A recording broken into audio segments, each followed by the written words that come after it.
part 3. So yeah, ultimately, what we're finding is that the mind's very sophisticated at creating this temporary happiness which lures us into its perceptual prison. It does this almost daily through, giving us ideas which are going to make us happy, giving us thoughts of desires which we ultimately think that's going to serve our purpose, giving us mainly those two things. It gives us ideas to generate a happier self. And these thoughts are just literally perceptual barriers for us to eventually try and grow within, for then us to realize that it will only be something next. What's next? What's next that the mind's going to give us to attempt to lure our attention in?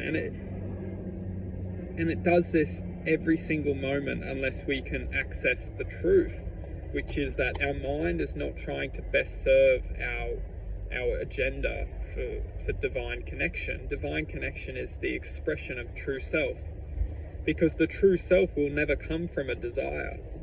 The true self will never be connected from thought, and the mind itself is thought and desire. If you conjoin thought with desire, you get the mind, and that's how the mind has been created, is the conjunction of thought and desire. So when we start to analyze that any thought and desire is coming from the mind, it's distracting the true self from entering its existence. And the true self is the manifestation of love. And it's very simple, and we love to complicate it, but it's not.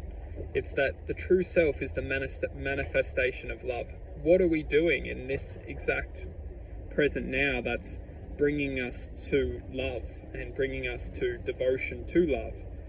And that's where it all starts from somewhere, is we must learn to love the self, because when we start learning to love the self, we start to accept ourselves. We start to bring an expression of devotion, of learning. We start to silence the ignorance. We start to accept and justify moral, grounding within ourselves, starting to think of what's right for us, and it all starts somewhere. One step forward is the manifestation of love itself. So when we start to move forward towards love, we start to manifest this existence in ourselves. And then it's that internal acknowledgement that the true love has always and will always be within ourselves, and all we're doing is aligning ourselves to that frequency. We start to move out of the frequency of this reality. We start to move out of all the greed and the hatred and the jealousy and the desire, and we start to welcome this true higher expression of self-acknowledgement within ourselves.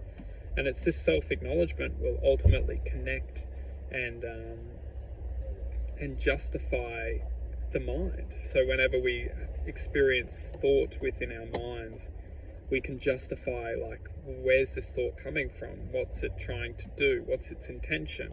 And a lot of the time, when we start to form this justification of acknowledgement between the mind and the heart, what we're doing is we're starting to form balance, because balance is crucial within this world. We can use the mind as a tool to so the mind isn't necessarily negative. It tries to create negativity when it rules our existence. Because if it can create all this negativity and we believe it, then we become those beliefs. We become that frequency of energy that it's essentially locking us into. It's creating the atmosphere for our lives. It's our thoughts are our atmosphere. So if the atmosphere is greed and jealousy and hatred and toxicity and insecurities, then we become those.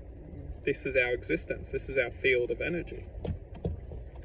So it all comes down to acceptance, and accepting to acknowledge that the minds, we can learn from the mind, so we can ultimately become our true nature of existence, which is unconditional acceptance within love. And the choice is ours. We'll be given this choice. That's all we can do.